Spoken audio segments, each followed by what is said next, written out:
Bonjour, we are in the studio. Bonsoir, salut les gens. With Bart. Hey, hello Facebook, hello world. We are in the SoundBringer studio with Gavron, making some music. I'm going to give you a little tour of the studio. Little demo of some amazing equipment.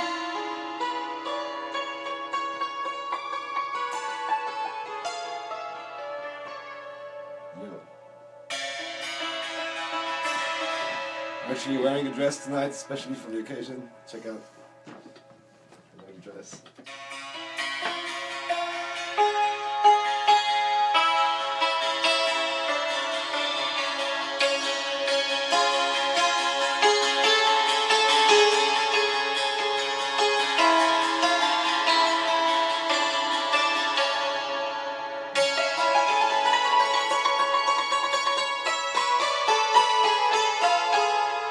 Welcome to the mountains, yeah. So we're just by the borders of Spain and France, just near the snowboarding resorts, and we're in the studio. Really exciting that we're here. It's really cold outside. I've got to say this valve It's machine. about -6 outside. All these valves are keeping us really warm. Yeah. If it gets any colder, I'm going to turn on the valve amp down there. There's a fire there. And we've got the fire going. There's a cat. Got the car going. Cat there. It's like it's electrical energy. It's like Tesla would want.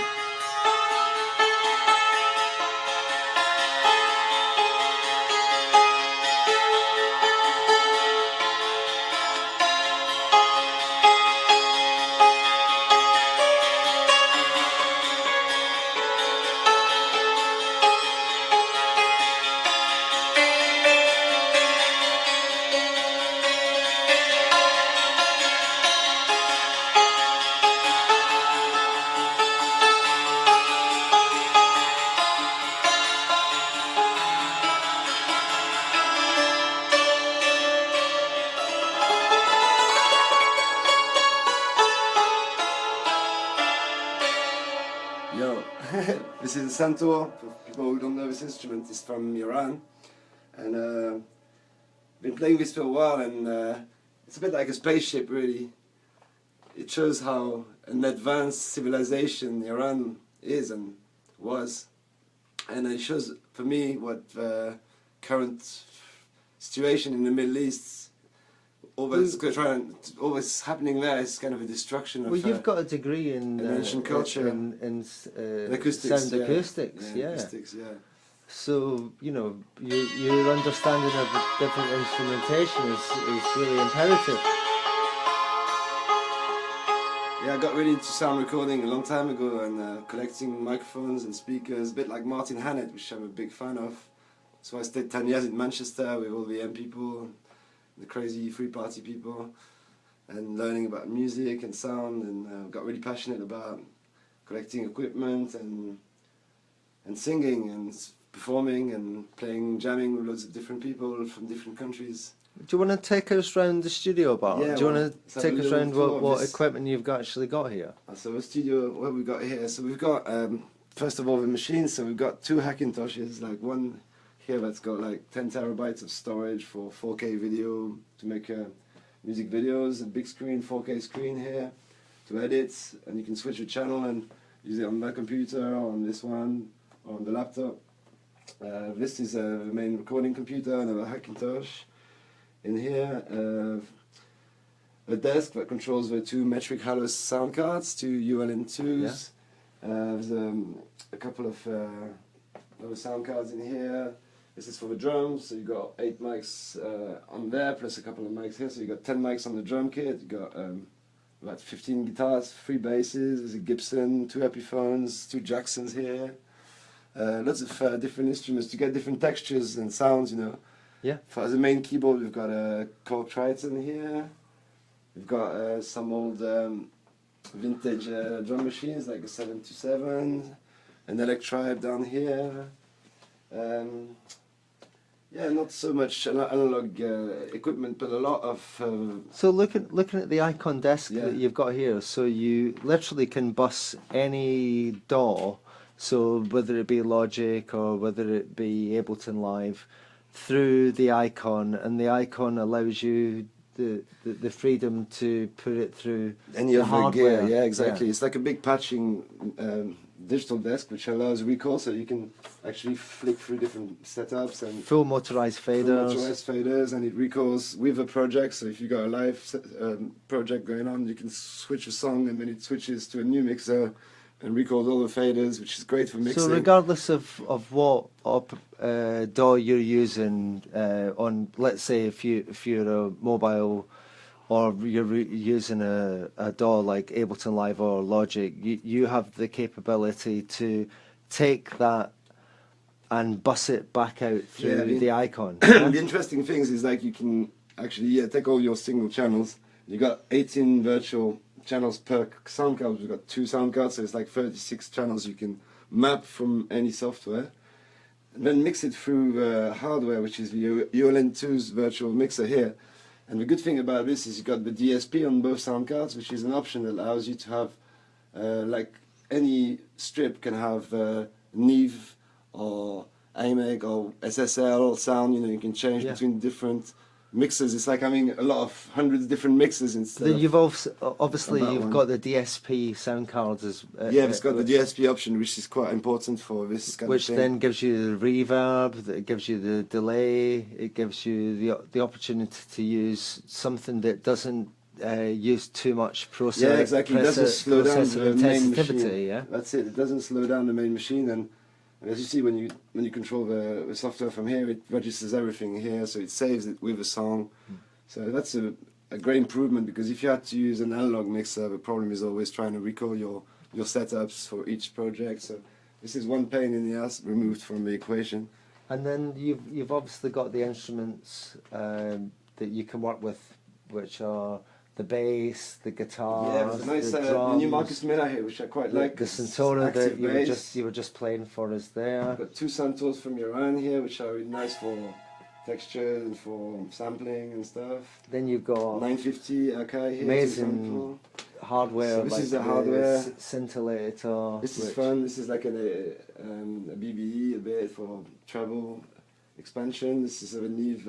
I make EQs for mastering. I use that for mastering. And this as well. This is the compressor. So you got a copy of a Fairchild, which is a Fairman from Finland, I think. And then you got 2 Neve compressors here, 2254s, a recreation of the 69 circuits.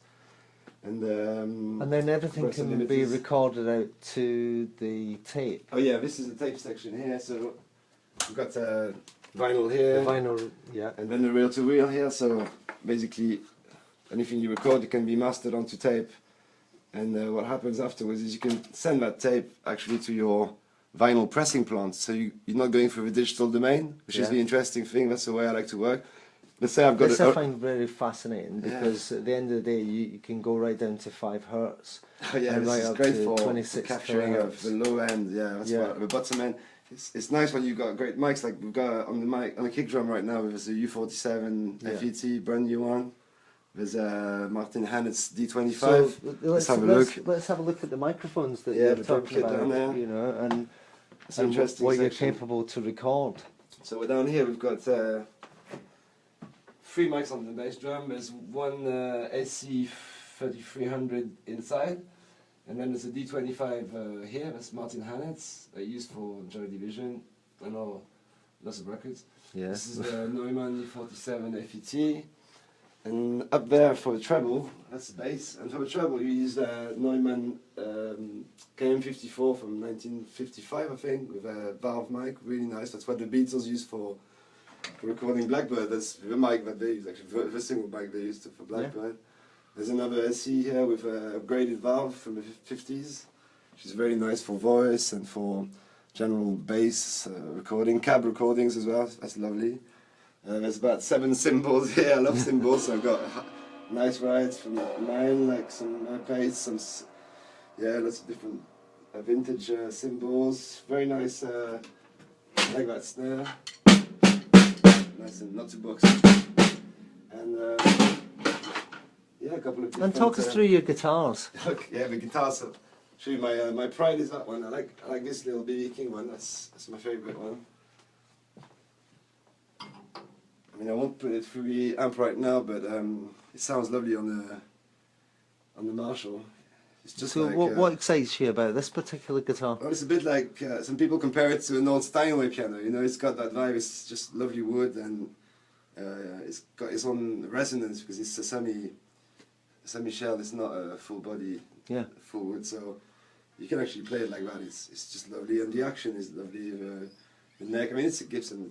I always dreamt of having a guitar like that. I mean, I know. It makes I know. any record stand out, you know. I used to sell them in Sound Control, Yeah, you know. exactly, I mean, it's like it's you always quite- used to wish, you know, difficult to you find one could like that. you could have a guitar like that. This but, one is not from the 60s, it's from the So, 90s, but it's... so what about the bass that you're playing? And that bass is, the story behind that bass is quite interesting. I like working with kids and music, and Marcus Miller here is the same kind of guy. He likes to give a chance to young people to play an instrument that's a good instrument from the start, you know, so they can learn on something good. So what he's done, since Fender ditched Marcus Miller, he went to join this Korean company called Sire, and they came up with his bass for like third of the price of a Fender Precision. They released that bass, which is really, really well made. It's a top seller. I mean, it was completely sold out on Taman, on lots of websites, because it's actually a really good bass for less than So 500 where do you quid. do your research for the equipment that you've bought? Because you know you've made a really conscious decision as to what you put into the studio. I mean, obviously, it's not for me. It's about what we can share with everyone else. But you know, I can see here that you know you've made a very conclusive decision as to what you want to put in your studio, and you know, and a lot of people get money and they don't particularly buy the things they want, or they think buying equipment is based on what someone else sounds. So what about you, Bart? You know, I mean, obviously you've got a degree from Salford University, and you know, you're an acoustician. Yeah, I spent a long time singing as well and playing instruments in bands, and through all these years I realized that the instrument you play definitely has an impact on what you play. It's just because I like sound, and when you record something you might as well do it right, you know, because it's for posterity, it's forever. So I like to have an instrument that lives, you know, when you play it, and that inspires you. So I got this guitar I'm happy about. For people who like rock and metal, it's quite a lovely guitar to play with EMGs. I reverse the EMGs like Zach Ward, you know, 81, 85, spin them around. I kept them on this one, which is the Flying V. I kept them the original way. And that's a lovely rock and roll guitar. I mean, to play. Do you want to talk to me about the bass pack? Oh yeah, and this invention. I mean, the guy who came up with that idea is a genius. You know, that the idea of having a wearable wireless subwoofer where you can walk around and connect your phone to. Hey, the cat, what are you doing? He's scratching your seat. Can't get out of here. Anyway, so the sub pack. It's just something you can wear, and that makes your whole body feel the bass like if you're in a club.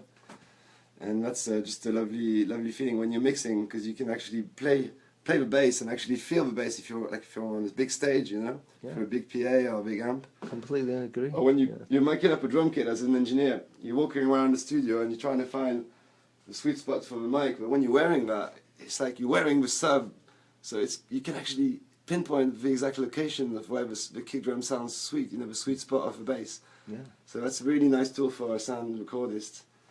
And the same, you know, there's some history about some of the equipment that you've got here. Yeah, I've got some nice presents. The 727, the Cold Triton. You know, do you want to talk about that? So Martin Henne's mic I talked about. The Triton was a gift from Jean Roussel, who was a pianist for Cat Stevens for years, and I helped him design the acoustics for his studio. So he generously offered this beautiful Triton to us because he had a rack version. So with the full expansion pack. Full expansion pack with a Moss synth expansion and a lot of sounds that he's designed. I mean, he played, you know, he wrote No Woman, No Cry, allegedly, because nobody really knows the story, but yeah, he did it. He wrote Bob Marley's song and did a lot of other things with Celine Dion and lots of other. And what about the 727 and the DA30? The same thing, that 727 came from him, and this. And a couple of other things as well. That was a present from a friend of ours, Duncan Bridgman, who sometimes comes around here, and he said to me, you know, I'm having all this kit, but I don't know if I'm going to keep, and if you like any of it. So I just saw this machine and said, well, look, I'll try and fix them up, and I managed to fix this. And it's the core gay free as well, but it was empty, no sounds and everything, so I put all the patches back in there, back to full service. I'm an engineer, so I love to fix things, you know, when something goes wrong, I love to have it and restore it to full spec. I did study an H&D in electronics before the acoustics degree, so it was handy to know a bit about electronics, soldering, and uploading patches, MIDI. And so what's your opinion on digital music, but also the analog crossover that we've been going through for the last at least 15 to 20 years? It's really interesting. You've got a situation now where people start buying vinyl again. I mean, DJs always buy vinyl, that's a known fact, but actually the consumer is starting to buy vinyl again. It's an interesting fact. I hope kids will one day buy vinyl again and realize that the MP3s talk to me about the article that you were reading to me, which is that you lose emotion based on MP3 recording. Well, the MP3 is just it's kind of encoding where you save space by sending a smaller file, which is nice when the internet was slow, but now we've got broadband. What's the point of sending small files? We can send the waves, and even in the waves you kind of lose something. Well, it's another debate. But definitely on an MP3 you're missing a whole part of the spectrum. You know, so it's just nice to be able to now go back to the time where, well, when we a bit older, we call it old now, little acts called old, so we're a bit older, and we had the chance to know the analog ways, you know, and hear the sounds through nice speakers. But we've been very open-minded to where technology would take us, but we always seem to revert back to the things that we love, and particularly last night we were listening to Louis Armstrong, we were listening to Prince, we were listening to the Velvet Underground, and to hear it on vinyl, and Hendrix, and to hear it on vinyl was something special. So it's, I suppose essentially what we want to offer is an opportunity to record and give people an opportunity to have something that's timeless. Yeah, exactly. And when you listen to these records, you realize that they were captured in such a beautiful way. You know, like Motown. Listen to any Aretha Franklin or James Brown or, you know, any of these guys. They had such studios and such musicians, the session musicians and the bands were really high quality. But not only that, but they had also amazing engineers, amazing equipment, amazing acoustics. You know, in the rooms, like the Beach Boys as well. You know, they had really good rooms. And the voices sounded so great because it had good mics, good engineers. Well, good would rooms. you like to talk about the lexicon that reverb? Oh yeah, so yeah, and one of the things in the 80s, like Peter Gabriel, all these people, all the records they made, they had an amazing sound, and a lot of it is due to the lexicon reverbs, because at that time they used the 960 or the 480 with a little lark. You know, they always had this little white remote you see in a lot of studio pictures, and I kind of got this working in a different way, but got a whole box in here with an old Mac from the 90s, and there's this new verb card in there that used to cost $20,000 at the time. Now you can pick it up for like $500, and it's just like having a lexicon that costs a few grand. But instead of having just a thing like that, you've got a whole big screen where you can tweak all the parameters, and if you link it up to a MIDI controller like that, you've got a lark, you've got a little lexicon controller remote, so you can, while you're performing with your guitar, and you say, oh, I want a bigger space, so you can increase the reverb time here. And, so what do you feel about space? What do you feel about space in music? Well, being an acoustician, I've always been passionate about recording in real spaces, but sometimes you can't. Like right now, it's freezing outside, so you just want to, you know, just play some guitar and you know, get an idea of what it would sound like if you were in a big church. Let's say, well, we've got a big church coming. That's another story. But so let's talk about the church. Let's talk about the church. Okay. Well, we're in an amazing area where there used to be alchemists, you know, and there's a church around like walking distance from here where there's an alchemist laboratory that's, you can still see the traces of that guy who was, you know, building the alchemistic way. The alchemistic way, and I really like this area for this magic that remains. And I had the opportunity to purchase a building that I think was one of his places. Drink to that. I'll drink to that. And it was an abandoned theatre, and we are restoring it now. I had musicians, friends that are builders as well, that are helping me and to do woodwork. It's all made out of wood inside, and it's like an ark, you know, it feels like a ship. So we're restoring this place to enable musicians to come and record with all we talked about, analog equipment, good microphones, good engineers. And great acoustics. And great acoustics, this is the main thing, you know. And so now we've got that building, the dreams have come true. It's a bit like Abbey Road, you know, but we've got a great church that we converted into a studio. The host people around, and you can come record there and leave with finished products, from recording to master, leave with your tape, go to the pressing plant, print your vinyls. That's the old ways, and that's what we're trying to perpetuate. And bring it back to the way going forward for like-minded individuals. Yeah, that's it. And we don't want to just make pop music. I think it's more a studio for for people who know about sound, and like guitarists, people, really good singers who really want to hear themselves for the best. Do you want to talk briefly before we call it a day on this video broadcast? But talk a little bit about when you went away. A, where the Centaura comes from, and B, what you were doing with video, because it's a really nice way to explain what you're all about, Bart.